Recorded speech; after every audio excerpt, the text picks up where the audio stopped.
Sakahan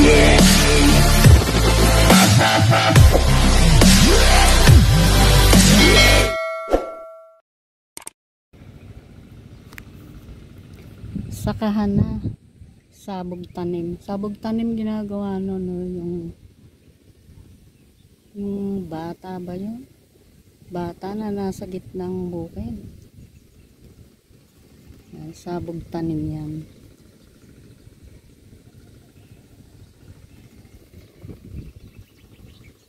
Daming ibon na yung mahahaba ang paa tsaka liit. Yung mga ibong nanggagaling sa ibang bansa.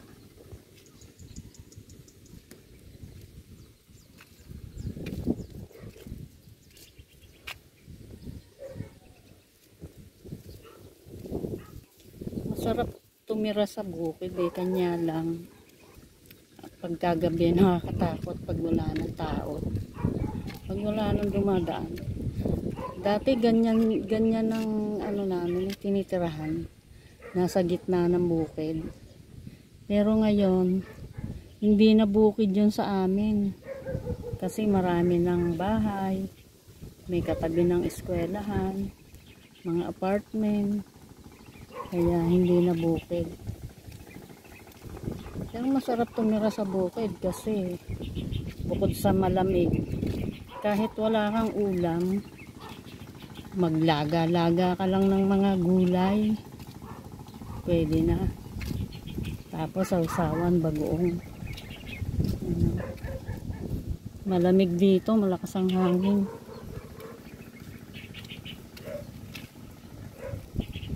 Dati yan, ganyan kami, nasa gitna ng bukid.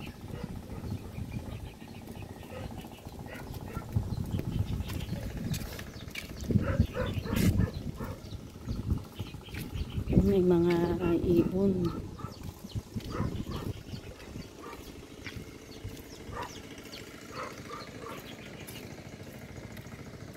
Wala nang tanim dito, wala nang tananim. May aso. May aso, umuungol. Ayan, mga siling, panakseo. Yan na lang natirang pananim at saka kamoting baging. Hindi, ba't kaya walang pananim dito ngayon? Yan, sili. Mga sili yung tanim. Buti sana kung matiyempong mahalang sili.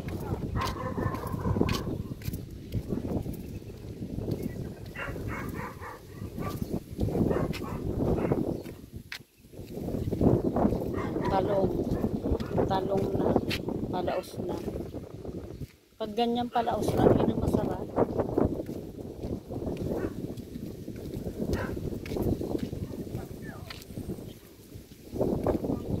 Magbabaw ka lang ng talong sa sinaing, sa usawan, bagoong.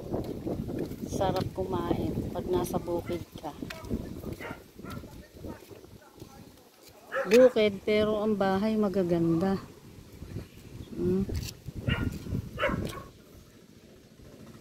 Yan. Ito na lang ang natitirang taniman ng palay dito sa amin. Halos lahat may mga bahay na ginawa ng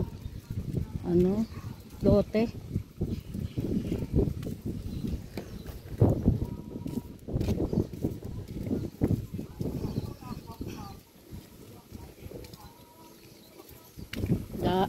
Yung kamoting kahoy, balanghoy, bilanghoy.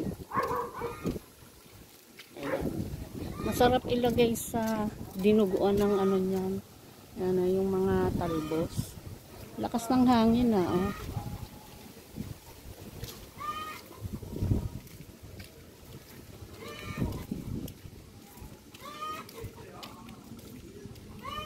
Oh, may bago rito, oh. Puro manok na malalaki. Manok na malalaki yung nakalagay.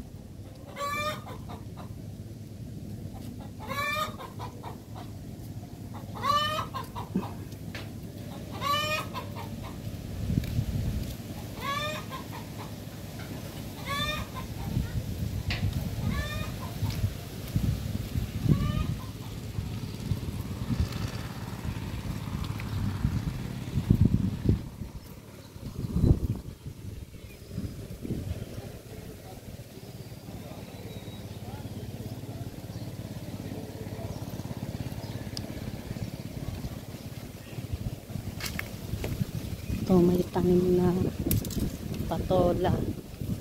Ayan. Yung hindi nakakakilala sa patola, ayan ang bulaklak ng patola.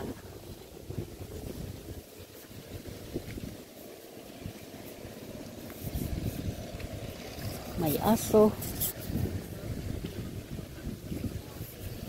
Ito naman, labasa.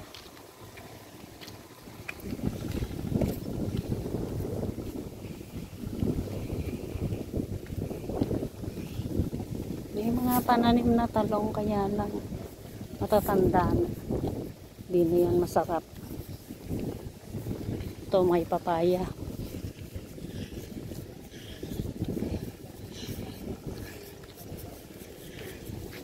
Ang liliit ng papaya. Oh.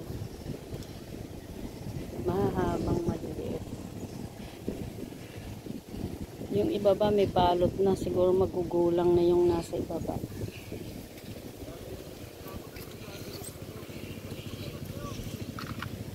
Dito naman yan ang tinatawag na punla. Punla na binubunot, tawag dito sa amin yan, binubunot, tapos itatanim. Tatanim dyan sa mga inaararo. Ewan ko kung ano tawag niya sa iba. Basta dito sa amin, tawag dyan sa palay na yan, punla. Tapos ang irrigation, ayan, napakaliit.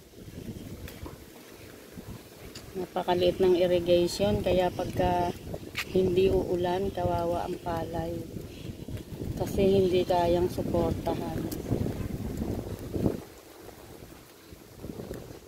Ayun yung LRT. Tayo.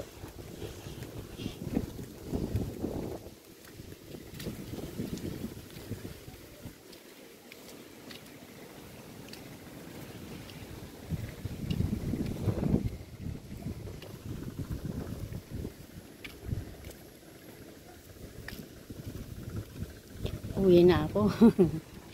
Masyado nang malayo ang narating ko. Nag-iisa ako, wala akong kasama. Nakakatakot doon sa dulo.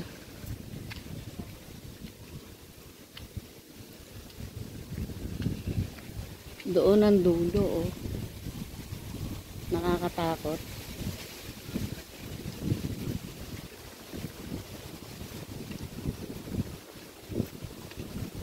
Ang lakas ng hangin, parang may bagyo, pero maaraw naman. Maaraw, pero pumupundo ang dilim. Pumupundo ang dilim. Tsaka yung araw nakatago. Pero mainit ang sikat. Mainit. Ano ba tawag doon? Ang araw nakatago, pero mainit ang singaw. Malakas ang hangin. Malakas lang ang hangin at na tatalo yung init.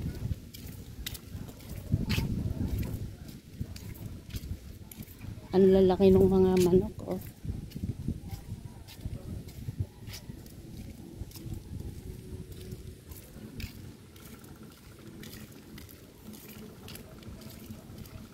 Patay na ang mga pananim.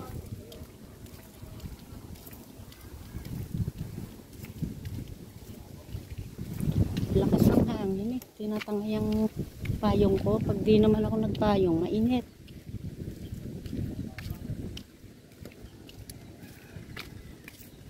Natakpan na ang irrigation.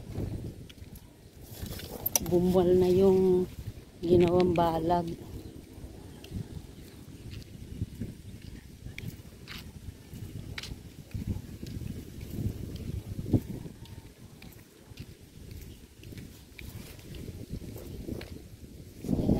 Sa kabila okra, pero ang gugulang na mga pangbinhi. Yan, oh.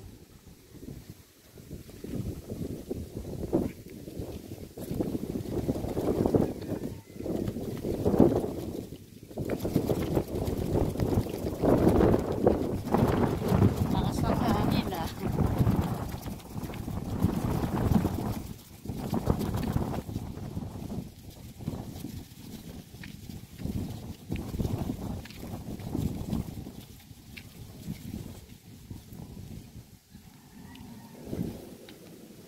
Iyon, yung kulay blue na yon, sabi ano daw yon, nanggagalingan ng kuryente.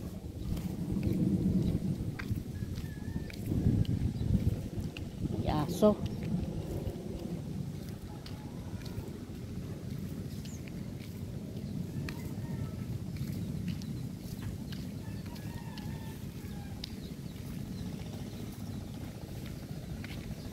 May aso. Sinusundan ako. Baka kagatin ako.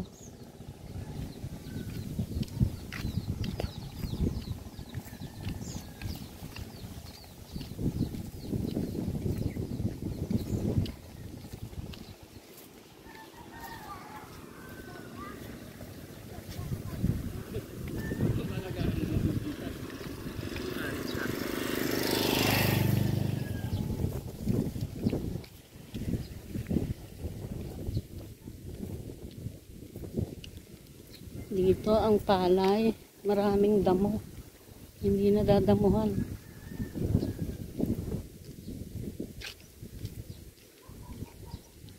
Nung ako'y bata, uso yung ang palay dinadamuhan. Nagdadamo kami dyan ng kuya ko. Tapos binabayaran kami ng 5 piso isang araw. Nung araw yun ngayon, uso na ngayon ano, puro makina. Dinadamuhan yan, makina. May sakit yung palay, Walang, walang sigla.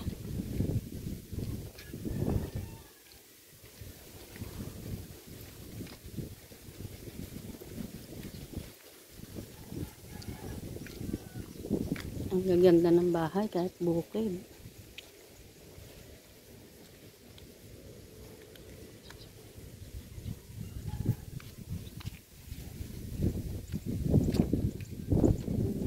Kambing. Yung mga kambing sa gitnang bukid.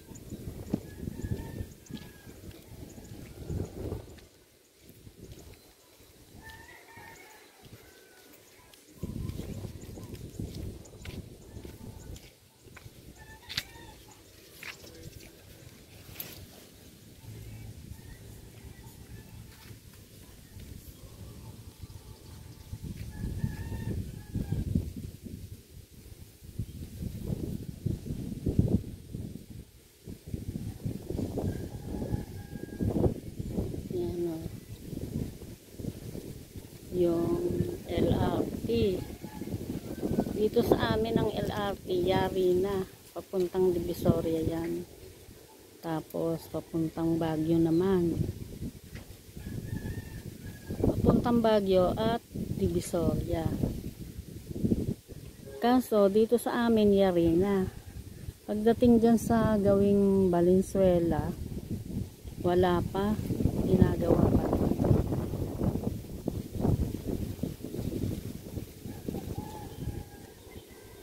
Sarap mag-picnic dito, lakas ng hangin.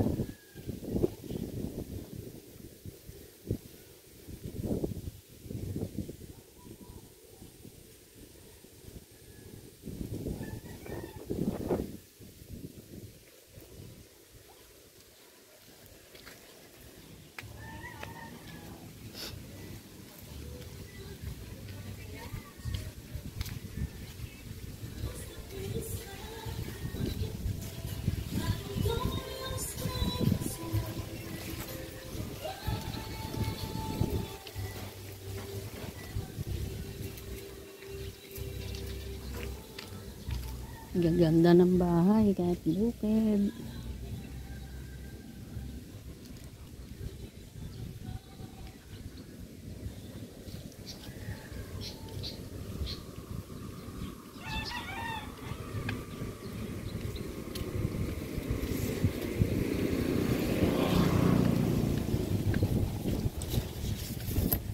Lakas ng hangin eh. Pag naman di nagpayong, mainit ang araw.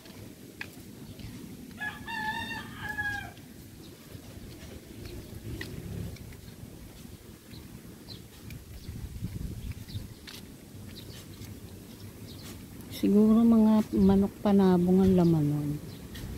Yung ano na yan.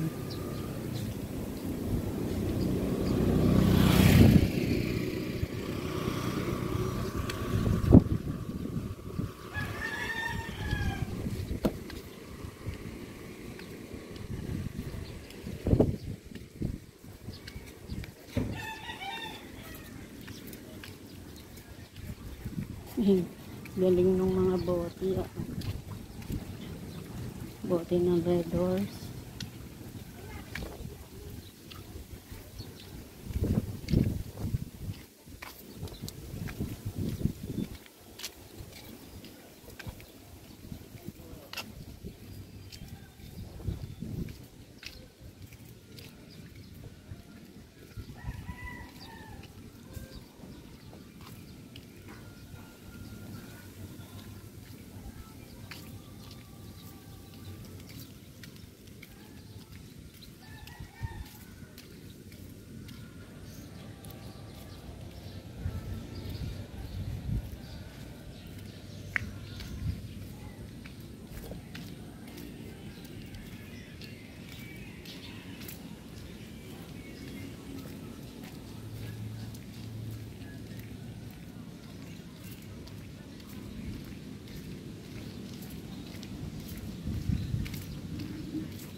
Ganda ng bahay na to, pero yung may-ari niyan wala dito, nasa ibang bansa.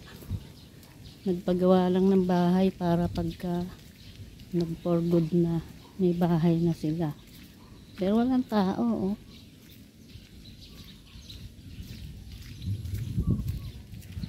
Walang bantay.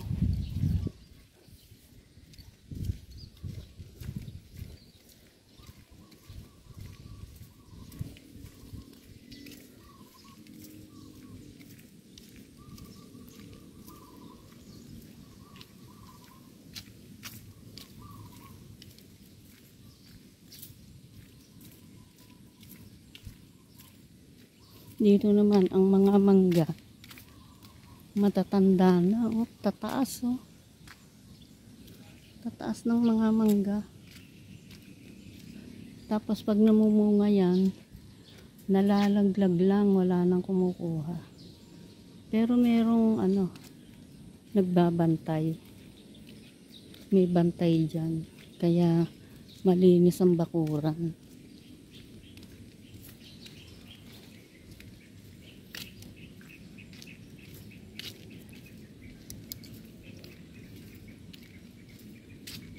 Dito ang irrigation wala nang laman. Tapos yung pader tumumba na.